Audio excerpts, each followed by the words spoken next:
Jean-François, over to you.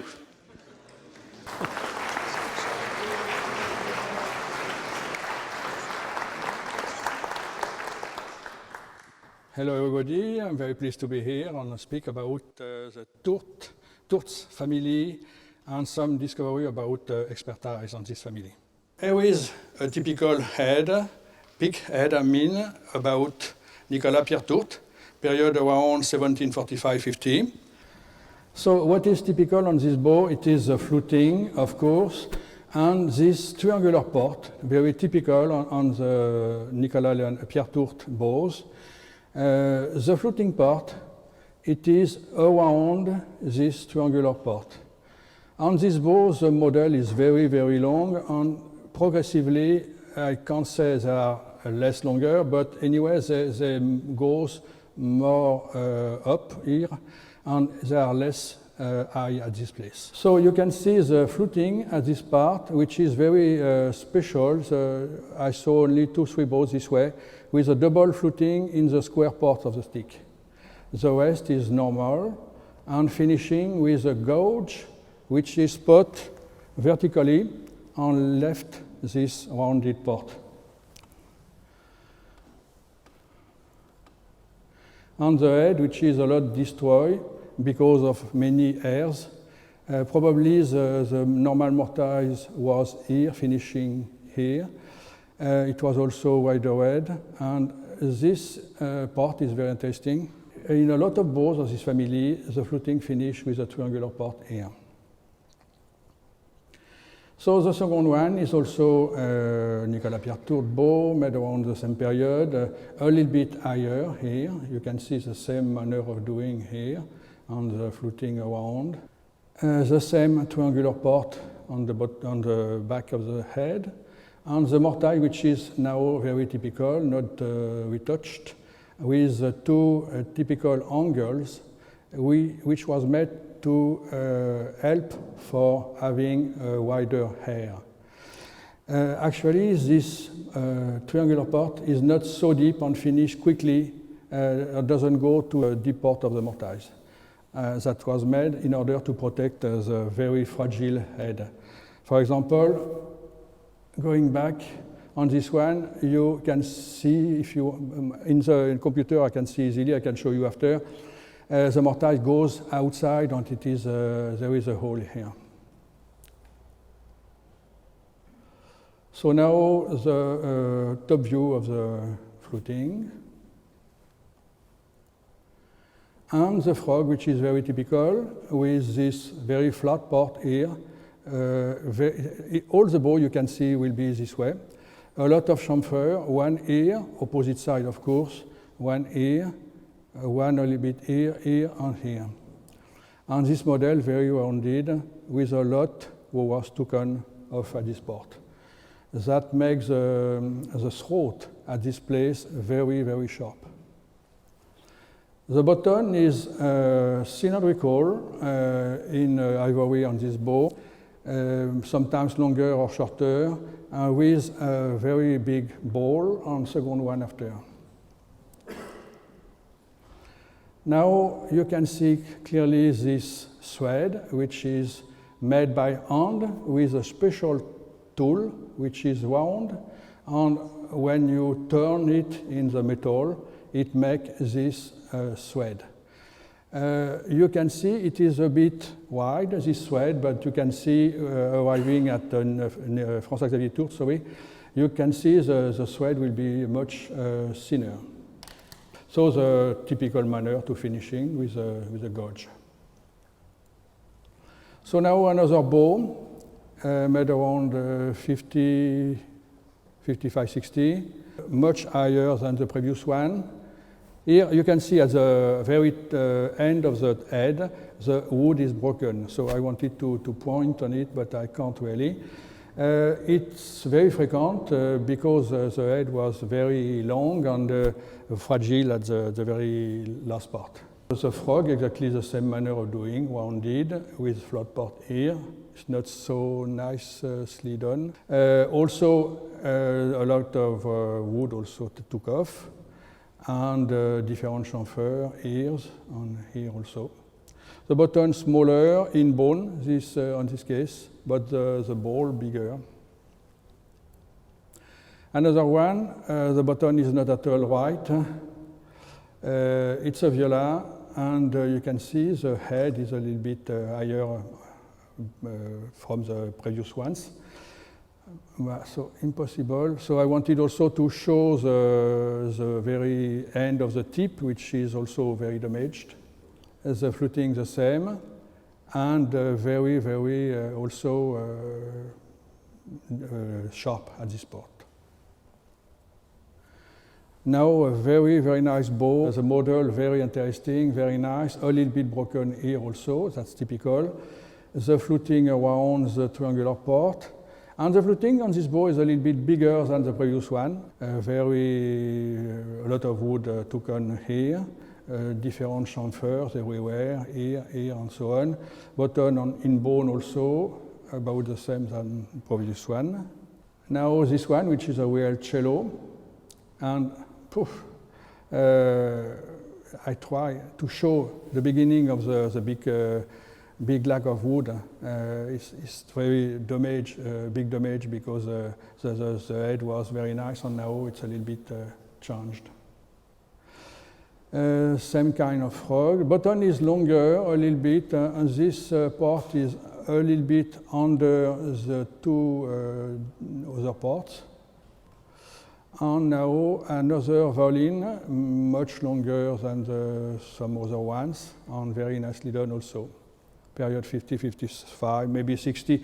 It's sometimes very difficult to be sure about the period. Say something.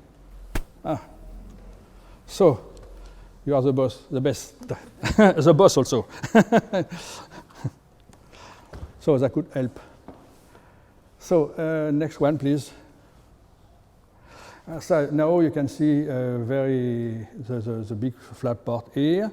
The button almost the same, with a little bit less high at this part, on this part. The big ball, of course. And for the first time, by the first time, there is no part going up here. So this bow, which is in the exhibition, in the hotel, which hotel? Westbury, of course. So it's a viola one, very, very high, much higher than the previous one, but it was the last period, 760 about. You can see a big lack of wood. The head went about this way, until this way. You can see the same manner of doing, the fluting around the triangular part. And the frog, which is very, very high, 28 millimeters high, and so sharp in the front that it broke at this part, and there is a lack of wood. You can see the chamfer a little bit destroyed here, but perfect on opposite side, big one here, and so on. And the button also in bone, same type. The mortise is very interesting because it is not retouched. And you can see for the first time also the chamfer on the front of the mortise in order to protect the hair. When you put, I used to be a bow maker, when you put a piece of wood to put the hair, you have no chamfer, you can break a lot of air between the wood itself or the silver or ivory tip and the piece of wood here. Also a very special thing, it is only one cut here, finishing here. It was wider also, and it was the very last work of Nicolas Pierre Tourte. You can see here, I hope you can see a saw mark, a saw cut. In order, it wasn't a mistake. It was originally made this way to be able to put a wire around, in order not to have the air moving too much. That was the more important question the musician at this time asked to the makers. It was to have the air not moving. And that's why, after, of course, Xavier Tourte will make the ferrule in order to have the air perfectly organized. So this thread is very interesting. I hope you can see well, because of course it is made by hand around, but doing it, the metal itself twists. You can see, do you see this mark clearly? And it is because the metal twists when you turn the tool. And perfect, typical manner for finishing here. So now I am speaking about this bow. This bow was the first one in Nicolas Pierre Tourte in the book L'Archer. And of course, Bernard Milan and I agreed completely to put on the book as Nicolas Pierre Tourte. No discussion about it, just to speak about this stamp, A Tourte, with the A. We thought a lot about it, and we thought with Bernard Godefroy also, which is who is in the room. It didn't correspond, of course, to first letter of the name and first name of Nicolas Pierre Tourte, not also to the name and first name of the wives of Nicolas Pierre Tourte. I mean, imagine a person who wanted to put a stamp, a wrong stamp I mean, in a real bow of Nicolas Pierre Tourte, just to show it is a Nicolas Pierre Tourte. He wouldn't have done a stamp with a A, because this A doesn't correspond to anything. He must have done a stamp of Tourte only, or maybe NP Tourte, nothing else. So the question is, so why this A? And now, long time after, turning bows on bows, mainly thanks to Jérôme Acoca, I had the idea finally, or we have the idea because we thought different person together. This A could be correspond to l'aîné. Of course, we are used to owing the aîné was Nicolas Léonard, of course, but it was after the father's death. Before, the only aîné was the father and nobody else. And why Tourte, Nicolas Pierre, asked by somebody, couldn't have made a stamp of A Tourte just to prove it was the oldest in the family. It's a supposition. It's not at all a certitude. I'm not pretentious. It's an idea. It could be very good to speak about it tomorrow morning at the round table. If some person has other idea, I'm very open about it. Now, the first bow of Nicolas Léonard. We don't know really if Nicolas Léonard made a fluted bow. But why not? He started the bow making with his father in 1760, either 6 or 8, depending if it was 10 or 12-year-old. And he could work 6 or 8 years with his father. For sure, he did only clean the workshop. He made bows and he worked a lot on bows. And so why not? He could have made fluted bow also. It's my idea, but maybe if it is the case, they are exactly the same as Nicolas Pierre Tourte. And we can't recognize them from the production of Nicolas Pierre. So this one we can really recognize it because the shape is about the same. The head is also broken, and you can see pins, which was copper pins, which was put through the head to protect it. The frog, please. Next. And what's something new on this? The shape is almost the same, the manner of doing the same chamfer, the same manner, very sharp here and so on. But you can see this inclinated part here, which doesn't correspond to the Nicolas Pierre model. In Nicolas Pierre model, it goes down, and after it was parallel here. So, for me, or for us, really this bow is Nicolas Léonard, sorry. Please. The mortar is completely destroyed. You can see the splits on broken part. Now a very typical also model of Nicolas Léonard. And on this one, there wasn't any tip, ivory tip. And on this bow, he made with a tool a kind of port going up here. And you can see also the very rounded port, which correspond to the Tourte family style. For example, in motion, frequently, you have a flat port here, which correspond typically to this maker. The mortise, which is not too much retouched, a little bit here, but this port is not at all, and you can see clearly the triangular port.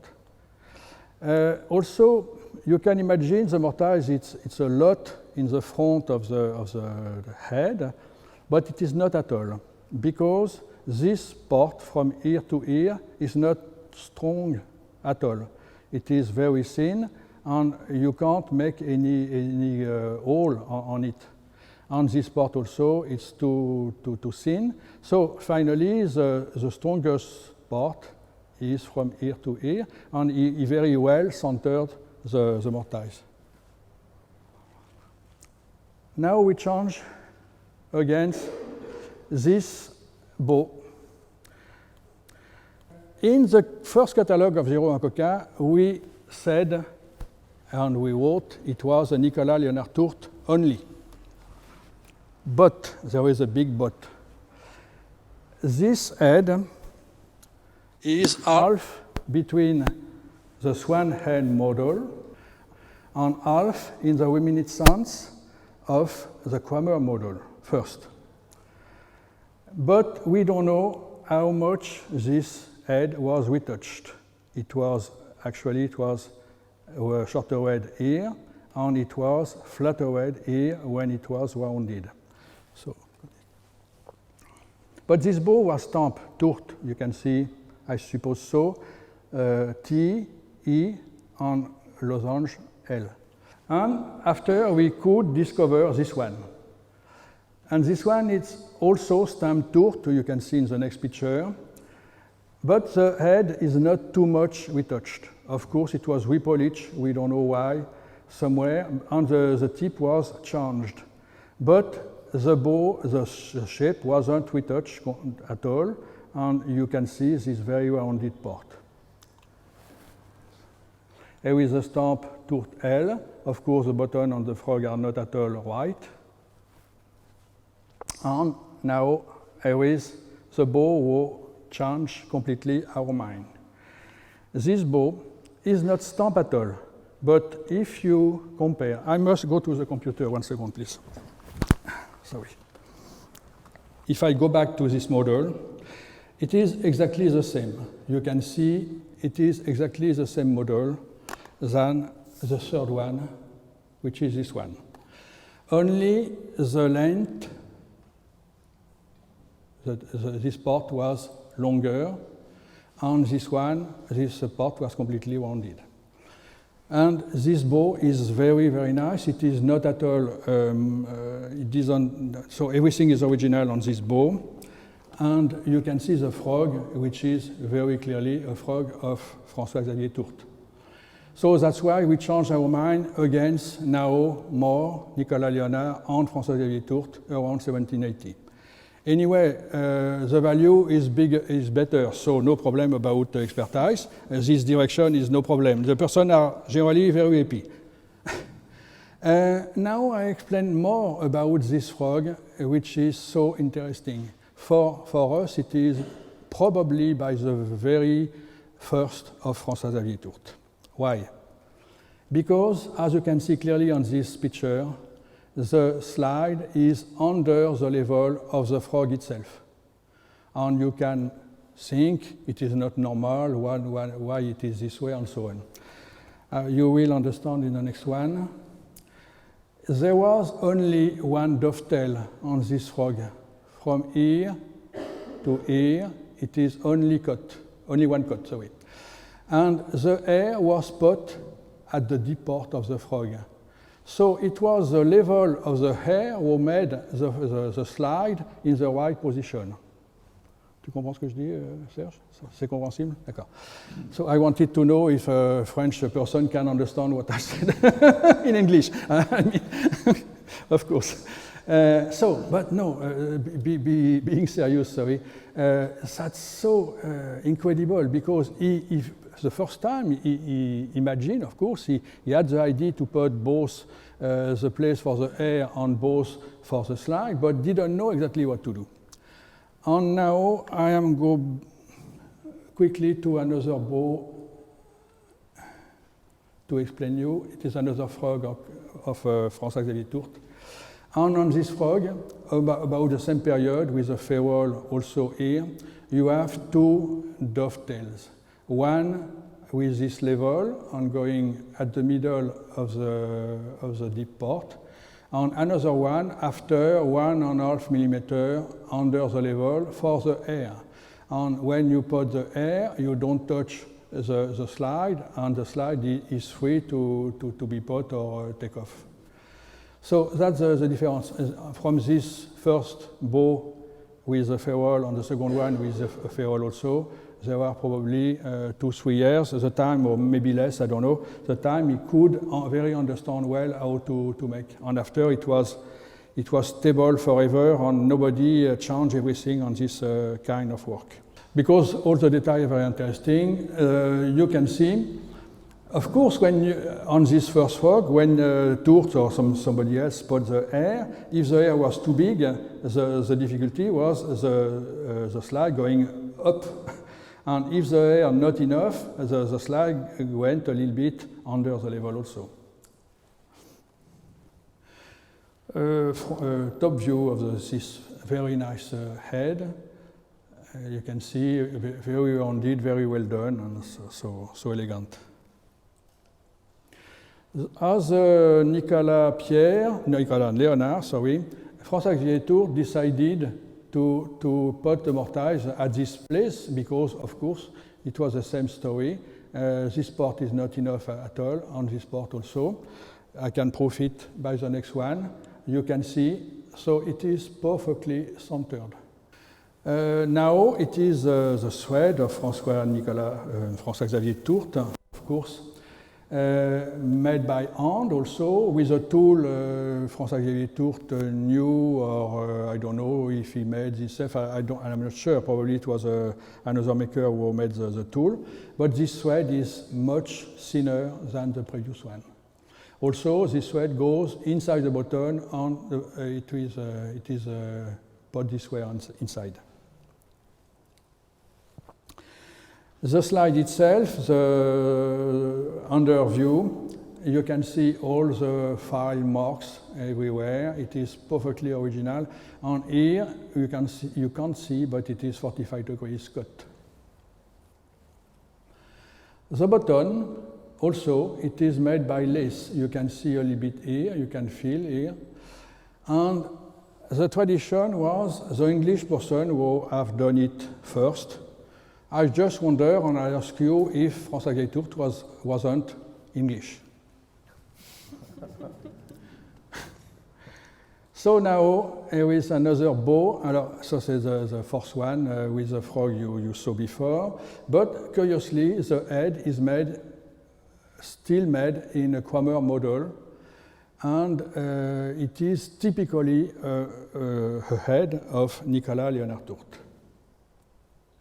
But the frog was typically the frog of François-Xavier Tourte with the white ferrule and the style, the very nice throat, the button also, double collar, big rounded one first, and after a second one very small. And now, without hair, you can see the slide doesn't go under the level. The ferrule is original. It seems to be wider, but it's not at all. This part, it is the rounded part which goes outside of the flat part, because the ferrule itself is unsolved. And the button, and this view you saw before. Now the mortise, nothing special. And we arrived to the first bow by one of the first bow of François-Xavier Tourte. I can go back to the first place.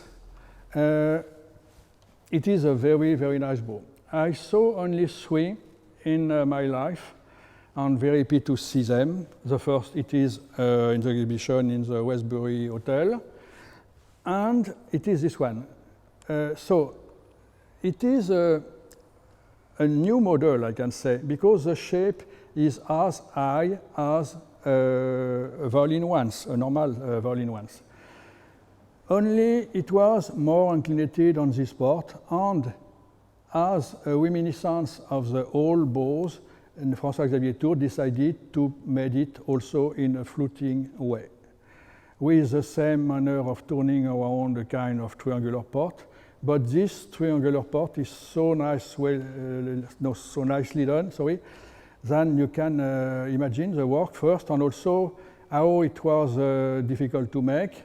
The level, it is the same from ear to ear and to ear. So if you put a piece of metal or wood very flat, you can see it is perfectly flat.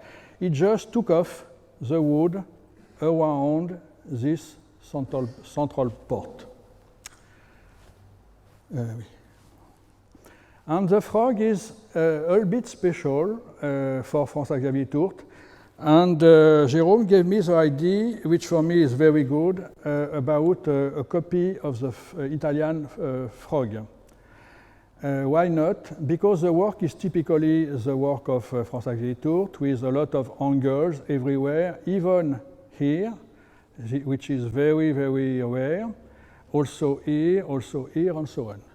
On the bottom, he kept a kind of model as the old style, but made this ball very flat before, after, to take it off completely. The mortise also, you can see, with a chamfer on this part to avoid the hair broken, and the typical manner to finishing. He continued the same manner of doing the fluting, sorry. It's not so clear here, but you can feel, I suppose so, the manner of finishing, the same with the gouge also. Now a comparison between 3 heads, one from the first period of Nicolas Pierre, one last period of Nicolas Pierre, and one from first period of François-Xavier. You can feel the same manner of doing the fluting. And on this one, only one cut. It was a little bit different. Also, the same manner of having a flat part here, and this one is completely flat. The chamfer everywhere, here, and here, and so on. And the fluting part, the end of the fluting part, made always with a gouge. If I say that, it is because, for example, Mauchamp did it with a gouge, probably also, but he used the gouge this way, with a 55 degrees about, of course, which left a very different mark here. It was longer head. And in Tourte, it is vertically made, and that gives this model. Now, bow in a swan head of François-Xavier Tourte, exceptional model on shape, perfectly kept. So it is so rounded, but so elegant. That's very fabulous to see it. And the frog, very high, and typically 45 degrees at this period when it was in wood. Also a lot of chamfer here, and very, very, a lot of wood taken off here. The button was made also with these 2 typical colors, one big rounded and a second one after. and to finish with this fabulous bow, which is also a swan head and very, very nice. So elegant with the original mother of pearl. This bow is also in the Westbury Hotel exhibition. Only this little part was changed after. Everything is original, even the screw and eyelet and so on. And this bow, François Xavier had the idea to put an ivory piece of wood, not of wood, of ivory, of course, in the middle of the head, and he did it in order to protect the swan head, which is, we know, sometimes fragile. And probably he had some bows broken, and had the idea to protect it thanks to this piece of ivory. The bow itself is not broken at all, and completely well kept. Sorry. And this fabulous mother of pearl piece, very well put with a so nice style and organization. The ferrule, so nicely done also. The throat, which is perfect. I have only one word for this bow. It's gorgeous, not more. Okay. And the button with a flat part of gold, which was soldered in the front of this ring. That made a very strong part here and protect this part. After he drilled inside to make a hole in order to have the button going to the nipple. All the face in mother of pearl was continued inside the wings, and that's why they are still here in a lot of bows, which was or are made this way without any this thing. The slide went out quickly. This ferrule, it is octagonal on the back part, and it is hemorrhoid. So I saw only 3 bows in my life this way. This one and 2 François Xavier Tourte gold and tortoiseshell violins one. Now the original mother of pearl from the slide. You don't like? And this view, which is very, very nice. You know, you can see here, it took off so many woods on the ebony, very close to the mother of pearl. Then here, the wood left, and there isn't at all here. But the work is really fabulous. Nothing else. Okay?